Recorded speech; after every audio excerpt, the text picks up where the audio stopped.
USTM আচার্য মাহবুবুল হক মুখ্যমন্ত্রীর ব্যক্তিগত আক্রোশের শিকার। আগামী শুক্রবারে জুমার নামাজ মাহবুবুল হক খোলা আকাশে পড়বেন। আমি আশাবাদী যে আমাদের প্রিয় মাহবুবুল হক এক সপ্তাহের মধ্যে আগামী শুক্রবারের মধ্যে উনি নিশ্চয় আগামী শুক্রবারের জুম্মা আমরা খোলা আকাশে উনি পড়বেন, আমি সম্পূর্ণ বিশ্বাস। পবিত্র রমজান মাসে রোজা রেখে আল্লাহ তাআলার কাছে দোয়া করুন। আমি অনুরোধ করব এই নিয়ে আপনার কাউকে উত্তেজিত না হয়ে প্রচারণামূলক বক্তব্য না দিয়ে পবিত্র রমজান মাসে সবাই ধর্মকে বিশ্বাস করে আল্লাহ তাআলার উপর নির্ভর করে আপনারা ওনার জন্য দোয়া করুন। উনি সব দেখতেছেন, আল্লাহ তাআলা সবকিছুর বিচার করবেন। আজকে ক্ষমতায় দম্ভের মতো শাসকদের বিচার হবে, মানুষের আদালতে হবে, আল্লাহর আদালতে হবে। সবাই দোয়া করবেন যাতে সত্যের জয় হয়।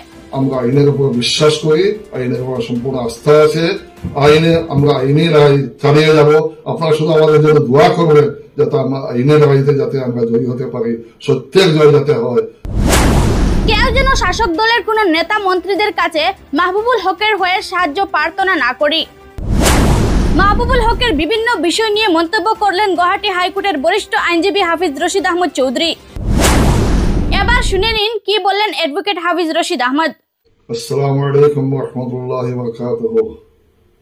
আমি বরাকবাসী তথা করিমগঞ্জ জেলার সর্বসাধারণের নিকট একটা আবেদন করতেছি যে আপনারা সবাই জানেন ইউএসটিএমের আচার্য আমাদের অতি পরিচিত আমাদের প্রিয় মাহবুবুল হক একটা ষড়যন্ত্র বলি হয়েছেন। আজকে মুখ্যমন্ত্রী নিজের ব্যক্তিগত আক্রোশের বলি হয়েছেন উনি। আপনারা দেখেছেন যে আদালতের জামিন দেওয়ার পরেও পুলিশ প্রশাসনকে ব্যবহার করে লোকের উপর জবরদস্তি করে আরো মামলা নিয়ে দেওয়ার চেষ্টা করতেছেন।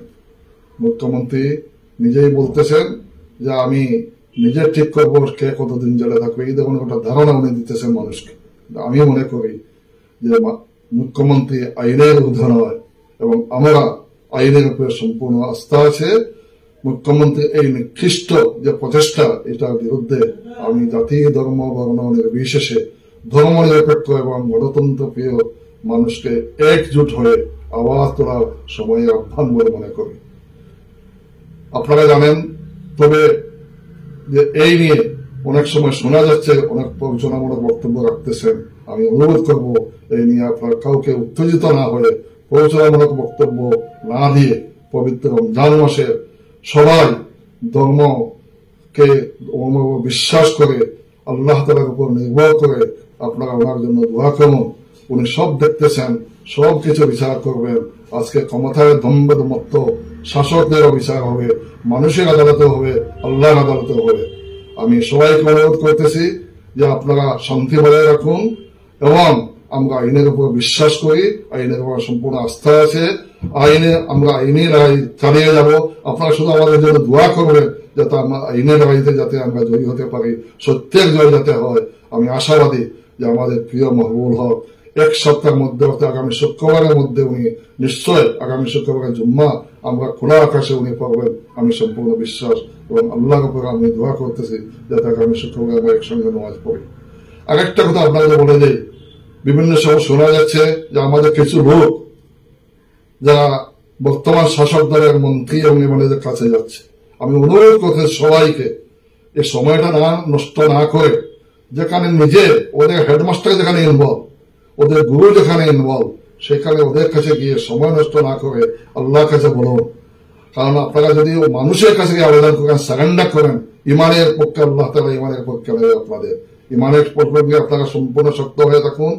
আল্লাহ তাআলার যে নিকটে জুম্মার সময় নামাজ পড়ুন, কোনতে নাজিরা পড়ুন, অন্যান্য যেগুলো আছে ইবাদত বন্দী করুন। মানুষের হাতে কোনোদিন ইসলামী শিক্ষা দেয়, মানুষের কাছে ভিক্ষা করে মাহবুবুলকে এর জন্য আপনারা ভিক্ষা করবেন তাদের কাছে।